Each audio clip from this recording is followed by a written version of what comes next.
Like you'll find that the prophets and the messengers were men. The one who leads the community is a man. The one who has to fight for the sake of Allah, not terrorism, but fight for the sake of Allah is the man. The one who has to provide is the man. A woman, she can pray in her house. But the man, at every opportunity, he should pray in the masjid. So the man has more responsibilities. So the Prophet Muhammad ﷺ said that it says that if a woman, she prays 5 times a day, she fasts in the month of Ramadan, and she obeys her husband, she can enter paradise by whichever gate she likes. So there's 8 gates in paradise, and she chooses whichever one she enters in. Whereas the man, he has more responsibilities. Okay? As for the woman, then as I said, she generally takes care of the house and fulfills her needs of her husband. But we can give you more details. As for marriage in Islam, for the marriage to take place, there's 5 things which need to be met. Okay, the woman has to say yes. There's no, shotgun wedding. The man has to say yes. There has to be 2 trustworthy witnesses. There has to be a meher, like a gift. The man has to give the woman a gift, but it's a gift which she chooses. Sometimes it's wealth, sometimes it's gold, but it's something which you can discuss. Yeah, okay. And then lastly, the woman, she needs a guardian. What happens is when you have a woman who's brought up in a Muslim household, her father is the guardian. If the father's not there, her grandfather or her uncle on her father's side. When someone embraces Islam, then the guardian is someone who's even in a Muslim country, it would be the leader of the country or a judge in the area. But in this society, usually it's a Muslim who is known and trustworthy and accepted in the community. So we'll have to find you a guardian. Yes, yes. Are you happy that we find you a guardian? Yes, of course, And that guardian, basically, he is the one who decides that this person is good for you, he's a trustworthy person, and at the same time, when you have any difficulties or problems, you can turn to them and they can come and sort the man out. I see, okay. In a good way. Let me just, give me one moment and where's Hamza? Okay.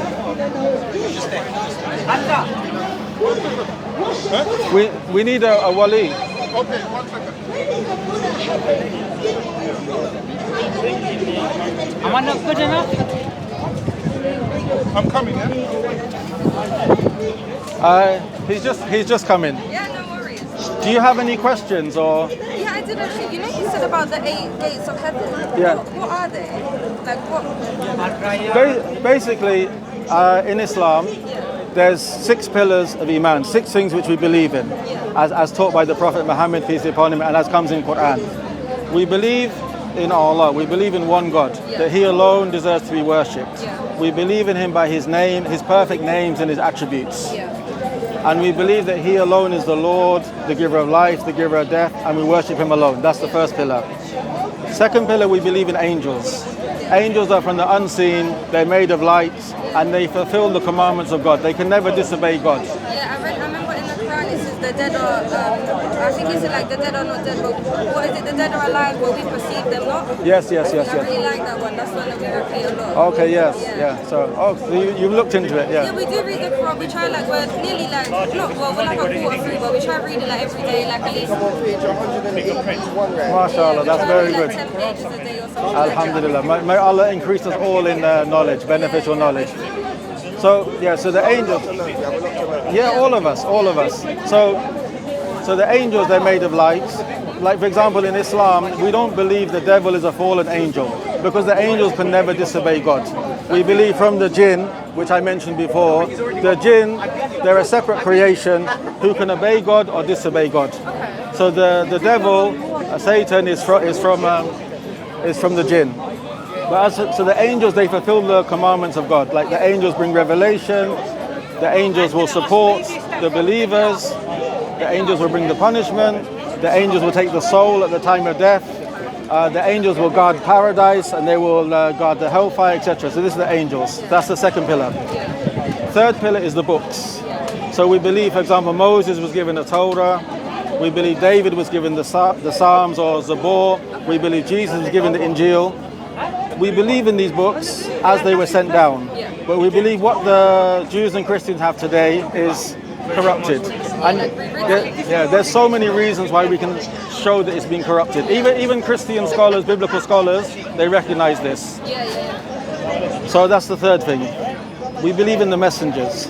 So like Noah, Abraham, Moses, Jesus, Muhammad, peace be upon all of them. And we believe that these are the best of mankind, and they were chosen to deliver the message to mankind and to tell people how to worship God, Allah, and how to tell people what's going to happen in the hereafter. So we believe in all the messengers. But the last one, the Prophet Muhammad, peace be upon him, and no messenger will come after him. The fifth pillar, the last day, which you mentioned about. The last day, it covers everything that happens from the time we die. How the angel of death will take our souls, how they take the soul of the believer, how it takes the soul of the disbeliever, how we are placed in our grave. All mankind is asked 3 questions in their grave. Who is your Lord? What is your religion? And who is the messenger sent to you? So we'll be asked this. Then the day of judgment, what's going to happen on the day of judgment? And it describes the paradise and it describes the hellfire. You still need me for the wallet? Yes, in a moment. But I think Yes, no problem. No problem. So yes, so the hadith mentions, so paradise, it has gates. I think I made a mistake. I can't remember if it's 7 or 8. I'll have to get back to you. Okay, yeah, that's no worries. But the paradise, it has gates. And so there's gates of fasting, there's gates of the people who pray, there's gates for the people who give charity. And so some people will enter by different gates. But as he said, the woman who fulfills these 3 commandments, to pray 5 times a day, to fast in Ramadan, and to obey her husband. Obedience here means that she obeys in what is good. Not her husband tells her something which is oppressive or something which is like, for example, if the husband says, you are my wife, you have to drink alcohol. She would never obey him. Or he says, you are my wife, you're not allowed to cover your hair. She would never obey him. So the woman who does this, she can enter paradise by whatever gate she wishes. Whereas the man, he has to do a lot more work. Like, do you go to the same place? Do you like go to the charity gate or the fast? Yes. The same place? Yeah. Okay. Even, for example, the believers in this life, like the husband and the wife, they will be together. The children will be together. But the husband will be more handsome. The wife will be more beautiful. And there will be no, the people in paradise, we're human. We have shortcomings, we have mistakes. Like, for example, even when you love someone, there's something which it annoys you or something like this. All of this is removed. So it's just peace and tranquility. Because paradise is a place where, the human soul, this is what we desire. That's why people in this life, if they don't understand and they don't understand satisfaction or contentment, they can never be happy. Because the soul has been created for the hereafter. And in paradise, a person will be young forever, they never grow old. They'll be healthy forever, they never become sick. They'll be happy forever, they will never become sad. And they will live forever, and they will never die. If you look at these 4 things, you can see that people are craving this in this life. But they can't have it. So that's why people become depressed or anxious, etc. So this will all be fulfilled in the hereafter. And obviously there's the opposite for those who, when the truth comes to them and out of arrogance they reject, then the hellfire. Then the last pillar, the 6th pillar, is called the Qadr. Qadr is the decree. We believe that Allah, the all-knowing, the all-wise, whatever happens, He knows. Whether it's good or whether it's bad. The good is a test for us. When Allah gives us something good, it's are we going to be grateful? When Allah gives us a hardship or difficulty, it's to see if we're patient. And also that makes a person a stronger person when they go through difficulties. So we believe that Allah knows everything, Allah created everything, Allah has decreed everything, and we have our own free will, but nothing can happen in the heavens and the earth except by the will of God. Nothing, not even the leaf will fall from the tree. So that's the 6 pillars of Iman. Thank you so much for answering. No problem. Thank you. And then just while we're on that subject, so 6 pillars of Iman, 5 pillars of Islam. This is like, you know, like you have a tent. Yeah. The pillars, they hold up the tent. They're not everything. So these 5 pillars are not everything, but these are the most important thing in Islam. Because Islam, it governs your complete life. But the 5 pillars are, the first one, the thing which makes you a Muslim, when you testify that none has the right to be worshipped but Allah, and that Muhammad, peace be upon him, is the messenger of Allah. That's the first pillar. Second, a Muslim prays 5 times a day. And this is something beautiful. It's like you have in our busy lives, 5 times a day, you have a connection with Allah. Is that because Allah told them to pray 5 times? Yes. Okay. A person can pray more. There's other optional prayers. But these 5 times a day, whether you're working, whether you're traveling, you stop, you take time out and you pray. And it is something which is beneficial for us. Like even because the Prophet Muhammad, peace be upon him, he was sent for all mankind, but he was an Arab. So he gave them many examples which they could understand. So once he asked the companions, if a person, he has a stream in front of his house, and he bathes in that stream 5 times a day, would any dirt remain on their body? So obviously they all said no. So he said same, when a person prays 5 times a day, their sins are washed off. So by praying 5 times a day, we get our sins forgiven, we have connection with Allah, you have peace, you have tranquility, and you have purpose in life. After that we have zakat. Zakat, it means to purify and it means to increase. But zakat is the compulsory charity. But this is, for example, if a person has wealth up and above their needs, it's not your needs. Like you need food, you need a house, you need transport, you don't pay zakat on this.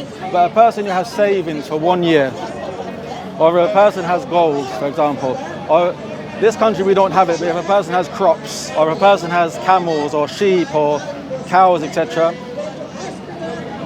the crops is on the day of the harvest, you have to give to the poor, 5% or 10%.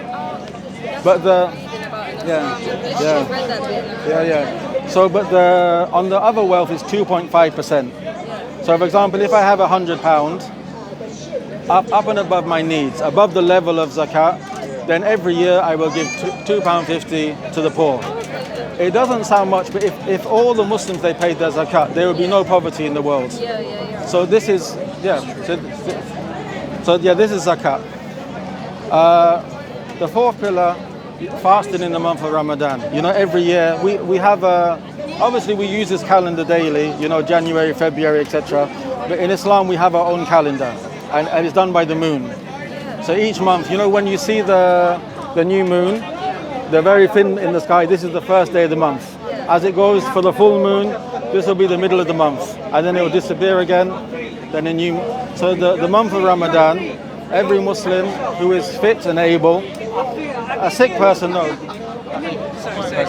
Every Muslim who is fit and able, they fast, which is avoiding food, drink, and marital relationships from the sun up to the sundown. Why is that? Can I ask? Like, why do they fast? Okay, Allah mentions in Quran, because the beautiful thing about Islam, obviously I'm Muslim, so you can say that I'm biased, but the beautiful thing about, and the reason why I accepted Islam, in Islam you have an answer for everything.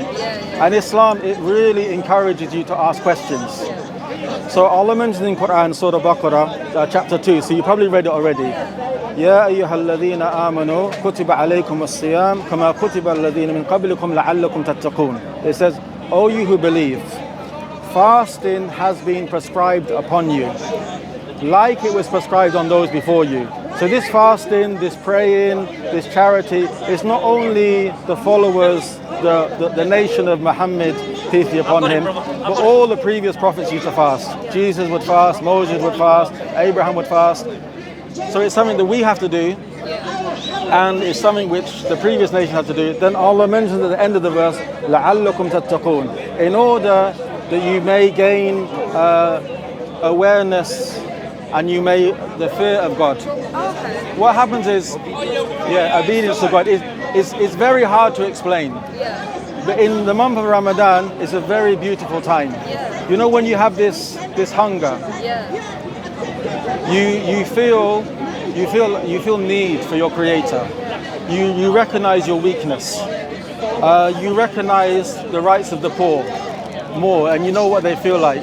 And at the same time, the month of Ramadan, because you're not busy with food and drink and marital relationships, you feel more connected to God. Yeah, so fasting is for this reason. And then also in the month of Ramadan, we have it's called the Tarawih prayer, or the Qiyam al-Layl, the night prayer, where I would say 99.9% of all masajid, the whole Quran is read. No problem. Yeah, the whole Quran is read in the whole month. But when the Quran is read, it's read by it's called, the one who leads the prayer is known as the Imam, and he will read the whole Quran from memory. Not holding the book, but just from memory. Yeah, Allah mentions in chapter 54, وَلَقَدْ يَسَّرْنَا الْقُرْآنِ لِذِكْرِ فَهَلْ مِن مُدَّكِرٍ. It sounds so beautiful when you say it. It is, yeah. I want to learn to proper speak. No problem. You will, inshallah, you will. God willing, you will. So it mentions we have made the Quran easy to remember. Yeah. So is there anyone who will remember it? Literally hundreds of thousands of people today have memorized Quran. Even, children from 6 years old, 7 years old. Some countries, their custom, like Mauritania and stuff, their custom is they won't send the children to school until they memorize Quran. And the Quran, for example, when the leader of the prayer leads the prayer, we're human. Sometimes we make mistakes, sometimes you slip. When he makes a mistake, the people behind him, they correct him like that. And they're not holding the Quran either. Yeah, it's just memorized. Because you hear it again and again and again. And like you said, it's beautiful. So, like for example, we have the English translation, French translation, Malay translation. This is never considered Quran. This is only considered translation. The Quran is the speech of Allah, sent down in Arabic, preserved and protected in Arabic, and it has a different meaning. It's more powerful. Like even like when I mentioned to you, لَعَلَّكُمْ تَتَّقُونَ, in order you may get taqwa. I said it's righteousness, it's God awareness, it's fear of God. It's very hard to explain. Whereas taqwa just says everything. So some of the companions of the Prophet Muhammad, peace be upon him, they said taqwa is like a person. Imagine you have beautiful clothes on, and you're walking along a path with spikes and from the bushes, and how you're protecting this is taqwa. Your whole life you have the presence of Allah, you have awareness of Allah, and you're trying to please Him, and you're worried about displeasing Him. This is taqwa. So fasting in Ramadan brings about this. It's like a training period. So taqwa would be like the relationship you have with God, your clothes. Yeah. And taqwa is mentioned in the Quran again and again. Like in the beginning of the Quran it mentions ذَلِكَ الْكِتَابَ لَا رَيْبَ فِيهِ. This is a book in which there is no doubt. هُدًى لِلْمُتَّقِينَ. It is a guidance for those people who have taqwa. So the one who has taqwa, he will be guided by this book. So this was fasting in the month of Ramadan. And then the last pillar is known as Hajj. Hajj is once in a lifetime. Every Muslim who's able, they will perform the pilgrimage. They will go to Mecca, which is amazing. It's amazing, because you're there with maybe 3 million, 4 million people, and if you see, the woman, she can dress as she wishes, but all of the men, whether they're rich, whether they're poor, whether they're black, whether they're white, whether they're educated, they all wear, two white clothes. I've seen that picture. Yeah, it's amazing. Yeah, it's amazing. It's I don't know. It's like honey.